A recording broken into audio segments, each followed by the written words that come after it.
Hi friends, ముందుగా ఈ వీడియోకి ఒక లైక్ చేయండి. అలాగే మన ఛానల్ని సబ్స్క్రైబ్ చేసుకోండి. ఈరోజు మనకి ఎంతో రుచిగా ఉండే ఎండురేలు తెలగపిండి కూర అనేది చేసుకుందామండి. చాలా సింపుల్ ప్రాసెస్, అలాగే ఎంతో రుచిగా ఉంటుంది.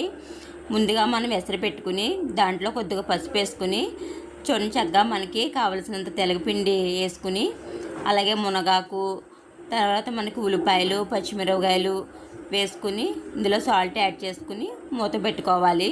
చక్కగా మనకి 5 మినిట్స్కి ఈ తెలగపిండి అనేది చక్కగా ఉడికిపోతుంది. ఇలా మనం మధ్య మధ్యలో మాత్రం ఒక్కసారి ఇలా కలుపుకోవాలి. ఇలా మూత పెట్టేసి ఉంటే మాత్రం అడుగుపట్టేస్తుంది. ఇలా మధ్యలో తీసుకుని ఒకసారి కలుపుకోవాలి. చక్కగా మనకి తెలగపిండి ఉడికిపోతుంది. ఒక 5 నిమిషాల్లో మనకి అంతా అయిపోతుంది. సరే కానీ ఎండ్రేలు అన్నాం, ఎక్కడ ఎండ్రేలు చూపించట్లేదు ఏంటి అనుకోకండి.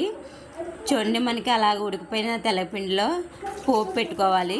పోపు అంటే ఏం లేదండి, జస్ట్ మనకి ఎల్లుల్లిపాయలు, ఎండుమిర్చి, కొద్ది కరివేపాకు, కొద్ది జీలకర్ర, కొన్ని ఉల్లిపాయలు వేసుకుని మనం పోపు పెట్టుకోవాలి. ఇలా వండుకుంటే కనుక తెలగపిండి కూడా చాలా రుచిగా ఉంటుంది.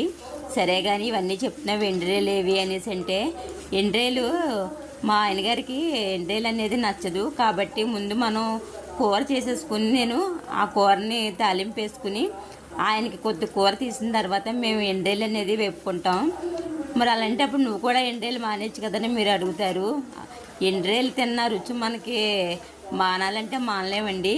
అందుకే మా పిల్లలు నేను ఎండ్రేలు వేసుకుంటాం, మా ఆయనగారు మాత్రం వేసుకోరు. చూడండి, ఆ కర్రీ అయిపోయిన తర్వాత ఇవి ప్రత్యేకంగా మేము వేపుకుంటాము.